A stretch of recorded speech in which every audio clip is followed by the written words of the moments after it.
अंधेरी रात, जुगनों की लाइट मध्यम मध्यम जल रही थी।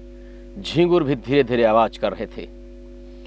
घर के आंगन में लेटे हुए परिवार के पूरे सदस्य गहरी नींद में सोए हुए थे। तब तक एक बुजुर्ग आदमी रात में कुछ खुसफुस की आवाज सुनाई देती है तो उठकर बैठ जाता है।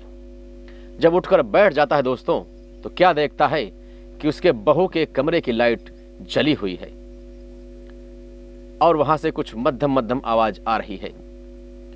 तो बुजुर्ग आदमी दबे पांव बहू के कमरे की तरफ बढ़ जाता है। जब बहू के कमरे की तरफ बढ़ जाता है दोस्तों, तो दरवाजे से झांकने की कोशिश करता है, परंतु उसे कुछ नहीं दिखाई देता है क्योंकि दरवाजा अंदर से लॉक होता है। पास में ही एक खिड़की बनी हुई थी। उस खिड़की की तरफ जब वो बुजुर्ग आदमी बढ़ता है तो क्या देखता है, उसकी बहू नग्न अवस्था में, शरीर पर एक भी कपड़ा नहीं, लेटी हुई है और उसके साथ एक ऐसा व्यक्ति शारीरिक संबंध बना रहा है जिसकी उसने कभी कल्पना नहीं की थी। बहू को शक होगा कि कोई हमें देख रहा है। वो तत्काल उठती है और खिड़की की तरफ बढ़ती है। खिड़की खोलने से पहले उसने कमरे की लाइट बंद कर दी और खिड़की जैसे ही खोली तो देखा कि सामने ससुर जी। उसने कहा, पिताजी आपको ये सब देखते हुए शर्म नहीं आती है? पिताजी की आंखें फटी की फटी रह गईं। ऐसा नज़ारा देखा जिससे उनके पैरों तले जमीन खिसक गई। दोस्तों ये कहानी सुनने के बाद कहीं न कहीं रिश्ते को भी शर्मसार किया है। बने रहिए मेरे साथ, मैं आपको सुनाऊंगा ये सच्ची घटना जो आपके जीवन में कुछ न कुछ अच्छे विचार जरूर देगी। नमस्कार, आदाब, सत श्री अकाल। मैं पंकज शुक्ला आपको एक बार फिर इस सच्ची घटना से रूबरू कराने जा रहा हूँ। इस सच्ची घटना को सुनने के बाद आपके पैरों तले जमीन खिसक जाएगी। दोस्तों, राजस्थान प्रदेश के रायपुर जिले में एक चिकसाना थाना पड़ता है और चिकसाना थाने के अंतर्गत एक गांव आता है मोह गांव में एक सीधा साधा परिवार रहता था। शाम को लगभग 7 बजा था। पवन की पत्नी रीमा बेहद खूबसूरत और सुंदर थी।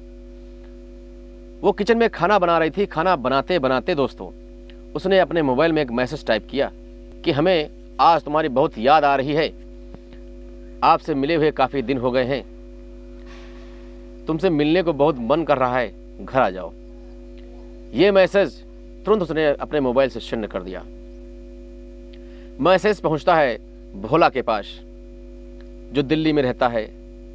भोला उस वक्त अपने ही कमरे पर अपने दोस्त दीप के साथ शराब पी रहा था।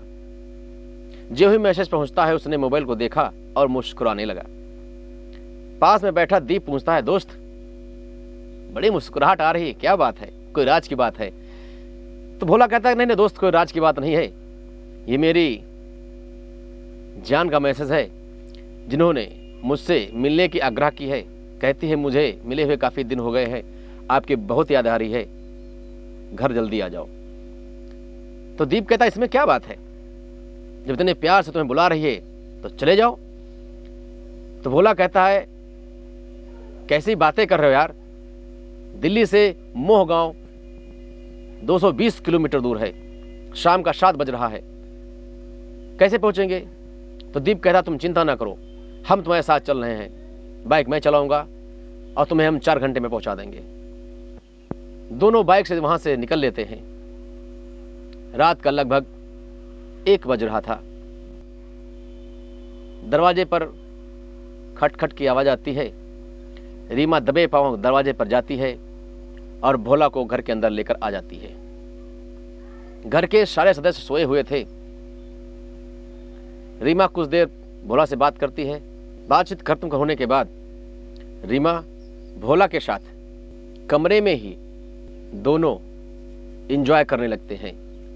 भोला रीमा के धीरे धीरे एक एक कपड़े उतार देता है और दोनों नग्न अवस्था में शारीरिक संबंध बनाना शुरू कर देते हैं। इधर पवन बाहर चारपाई पर लेटा हुआ था। उसको कुछ आहट की आवाज सुनाई दी तो उठकर बैठ जाता है।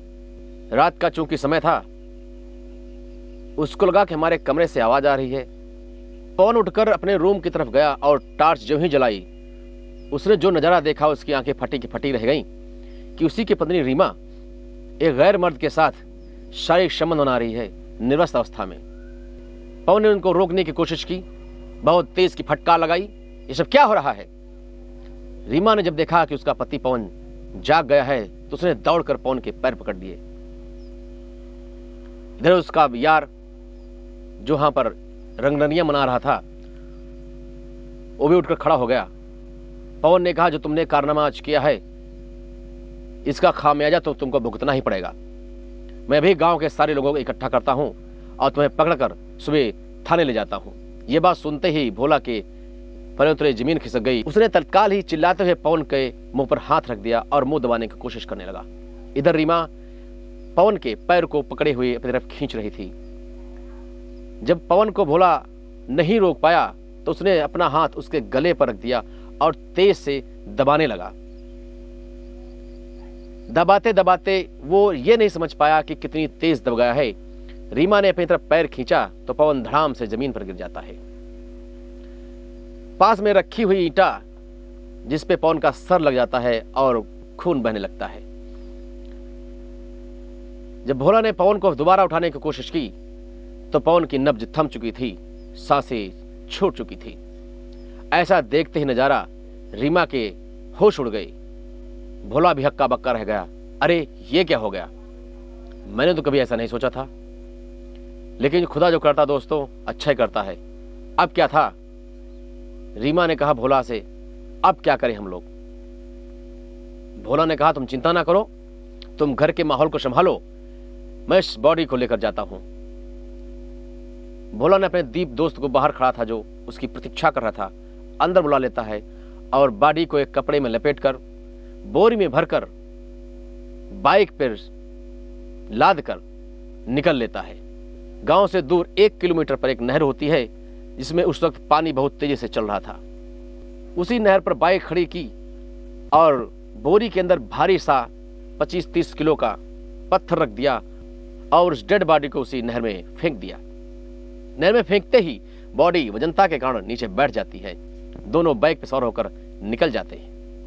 दोस्तों, इस कहानी के अंत तक जाना चाहते हैं तो बने रहिए मेरे साथ। यदि मेरे चैनल पर नए आए हैं तो सब्सक्राइब कर लीजिए और एक प्यारा सा लाइक कर दीजिए। बढ़ते हैं कहानी की ओर। दोस्तों, मोह गांव का रहने वाला पवन कुमार, जिसकी उम्र लगभग 30 वर्ष के आसपास होगी, वो दिल्ली में नौकरी करता था। अच्छी कमाई थी। इधर उसकी शादी तय हो जाती है कानपुर की रीमा के साथ। रीमा की उस वक्त उम्र महज 16 साल की थी।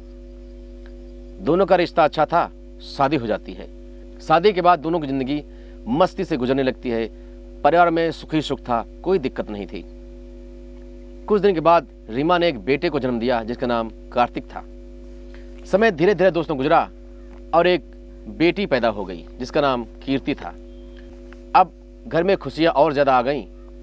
घर के सदस्य पिता, माता और बहन और रीमा और 2 बच्चे और पवन कुमार, सारे लोग सुख में रह रहे थे।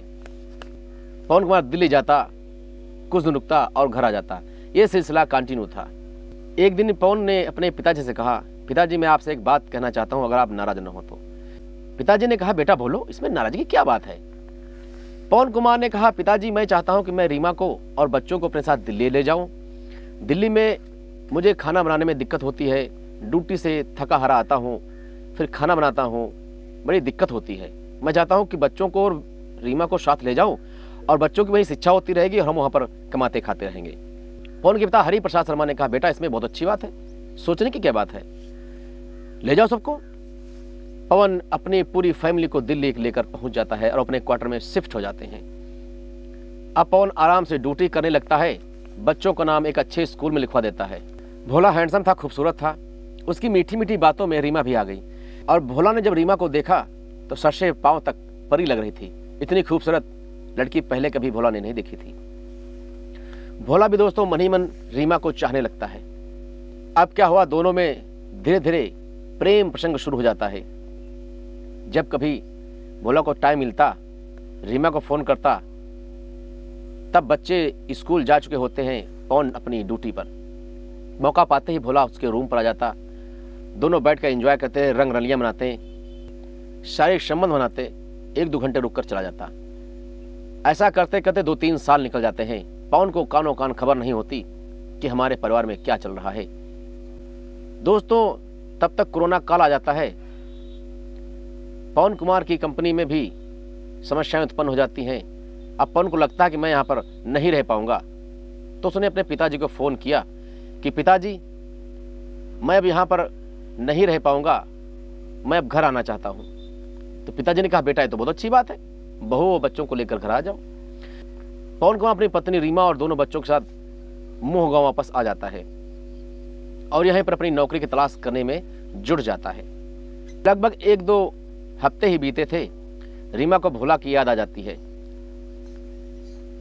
रीमा भोला को मैसेज करती, भोला अपने उसके बताए हुए समय पर आ जाता और दोनों खुल के एंजॉय करते, शारीरिक संबंध बनाते और भोला फिर दिल्ली को निकल जाता। ये सिलसिला लगातार कई महीनों तक चलता रहा। पवन को कानों कान खबर नहीं थी कि उसकी बीवी उसके पीठ पीछे क्या एंजॉय, क्या षड्यंत्र रच रही है। रीमा जब भोला से मिलने की कोशिश करती तो दोस्तों दूध में एक ऐसी चीज मिला देती और सारे घर वालों को पिला देती कि सारे घर वाले आराम से सो जाते, सुबह तक उफ तक नहीं करते। रीमा खुल के भोला के साथ एंजॉय करती, आनंद से रहती, समय बनाती। दोस्तों एक दिन की बात है, 29 मई 2022 को रीमा ने फिर भोला को फ़ोन किया। रीमा ने भोला को फिर मैसेज किया, क्या तुम्हारी याद आ रही है? काफ़ी दिन हो गए तुमसे मुलाकात किए हुए, तुमसे मिलने को बहुत मन कर रहा है। भोला अपने दोस्त के साथ, दीप के साथ दिल्ली से निकल लेता है मोहगांव के लिए। लगभग रात का 11 बजा था। दरवाजे पर खटखट की आवाज़ आती है। रीमा दबे पांव जाती है और भोला को घर के अंदर लेकर आ जाती है। दीप बाइक पर बैठा बाहर उनका इंतजार करने लगता है। अंदर आते ही दोनों कुछ देर बात करते हैं और बात करके संबंध बनाते हैं। रीमा को क्या पता था दोस्तों कि आज मेरे पति का अंतिम दिन है। पति जाग जाता है, दोनों में बातचीत होती है, झड़प होती है और उसकी मृत्यु हो जाती है। मृत्यु होने के बाद उसको भोला नहर में फेंक देता है। नहर में फेंकने के बाद भोला और दीप दिल्ली वापस हो जाते हैं।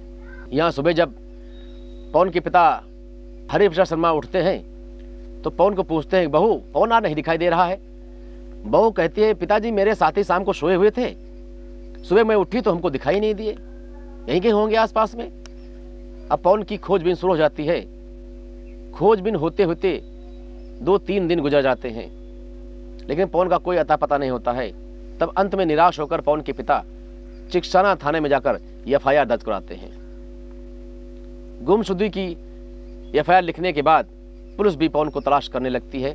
2-3 दिन पुलिस भी तलाश करती है, लेकिन पवन का कोई अता पता नहीं होता। गांव के लोग, रिश्तेदार, दोस्त सबसे संपर्क किया जाता है, लेकिन कोई भी सुराग नहीं मिलता है। पुलिस को कहीं न कहीं रीमा पर शक था। जब रीमा से पूछताछ के लिए पुलिस आती तो उसके ससुर अर्थात हरीश प्रसाद शर्मा ढाल बनकर उसके सामने खड़े हो जाते। कहते, मैं अपनी बेटी पर इतना भरोसा नहीं करता, मैं अपनी पत्नी पर इतना भरोसा नहीं करता जितना मैं अपनी बहू पर करता हूँ। बहू मेरी एकदम सही है, इसने कोई पाप नहीं किया है, आपको इससे बातचीत करने की कोई आवश्यकता नहीं है। ऐसा करते करते कई दिन निकल जाते हैं। भोला को रीमा ने फ़ोन ही नहीं किया। इधर पवन कुमार के पिताजी हमेशा उदास रोते रहते कि मेरा बेटा कहाँ होगा, कैसे होगा, कुछ खाया होगा कि नहीं खाया होगा। कभी खाते कभी नहीं खाते, इधर उधर लोगों से पूछते रहते। दोस्तों 16 अक्टूबर 2022 को रीमा ने फिर भोला को मैसेज किया कि तुम्हारी बहुत याद आ रही है, एक पल भी तुम्हारे बिना नहीं कट रहा है, बहुत दिल मचल रहा है, तुमसे मिलने को मन कर रहा है, घर आ जाओ। उस दिन भोला अकेले ही मोहगांव के लिए निकल लेता है। रीमा के बताए हुए समय पर वो आ जाता है, दरवाजे पर दस्तक देता है। रीमा चुपचाप उसको अपने कमरे में ले आती है और वहां पर शारीरिक संबंध बनाने लगती है। इधर आंगन में लेटा हुआ रीमा का ससुर अर्थात हर्ष प्रसाद शर्मा बेटे की चिंता में खोया हुआ, उसको नींद नहीं आ रही थी, आंखों से आंसू बह रहे थे, चुपचाप लेटा हुआ था। तब तक उसको कमरे में खुसुर फुसुर की आवाज सुनाई देती है, लाइट जली हुई दिखाई देती है, तो उठकर बैठ जाता है। दबे पांव कमरे की तरफ जाता है। दरवाजा अंदर से बंद होता है। खिड़की से झांकता है तो देखता है कि हमारे ही गांव का भोला निर्वस्त अवस्था में दोनों शारीरिक संबंध बना रहे हैं। अब हरिप्रसाद शर्मा बहुत तेज से चिल्लाते हैं, ये सब क्या हो रहा है? मेरे ही घर में चोरी डाल रहे हो, मेरे ही घर में गलत काम कर रहे हो। रीमा दौड़कर दरवाजा खोलती है और ससुर जी के पैर पड़ जाती है। भोला भी माफी मांगने लगता है, लेकिन उसके ससुर बहुत तेज से चिल्लाना शुरू कर देते हैं तो भोला को भी ताव आ जाता है। उसने धमकी देते हुए हरिप्रसाद शर्मा से कह दिया कि अपनी आवाज नीचे कर लो बुड्ढे, नहीं तो तेरे बेटे का जो हल किया है वही तेरा करूंगा। दोस्तों, लोग कहते हैं कि कहने के पाप छुपता नहीं है, भगवान के घर देर है अंधेर नहीं है। ये बात सुनते ही हरिप्रसाद शर्मा के पैरों तले जमीन खिसक जाती है। कहीं ना कहीं मेरी बहू और इस भोले का हाथ ही है मेरे बेटे को जान से मारने का। ये बात सुनते ही भोला वहां से निकल लेता है और हरिप्रसाद शर्मा सुबह तड़के चिकसाना थाना पहुंच जाते हैं। वहां सारी घटना बताते हैं। पुलिस अनन फनन में भोला को गिरफ्तार करती है और बहू को भी गिरफ्तार कर लेती है। उसके खिलाफ मुकदमा दर्ज किया जाता है। 302 की धारा लगाने के बाद दोनों को जेल में डाल दिया जाता है। दोस्तों, छोटी सी गलती के कारण दो परिवार नष्ट हो गए। एक तो भोला का परिवार, दूसरा पवन का परिवार। पवन के पीछे 2 बच्चे, उनके सर से माता पिता का साया उठ गया। अब हरिप्रसाद शर्मा कैसे उनका लालन पालन करेंगे, ये उनकी जिम्मेदारी है। दोस्तों, ये कहानी सुनाने का मेरा उद्देश्य केवल आप लोगों को जागरूक करना है, किसी को हताश करना नहीं है, किसी को उदास करना नहीं है। इस कहानी के माध्यम से हम आप लोगों को समाज में हो रहे अत्याचार के खिलाफ जागरूक करने की कोशिश कर रहे हैं। इन्हीं शब्दों के साथ अपनी वाणी को देंगे विराम। नमस्कार, धन्यवाद।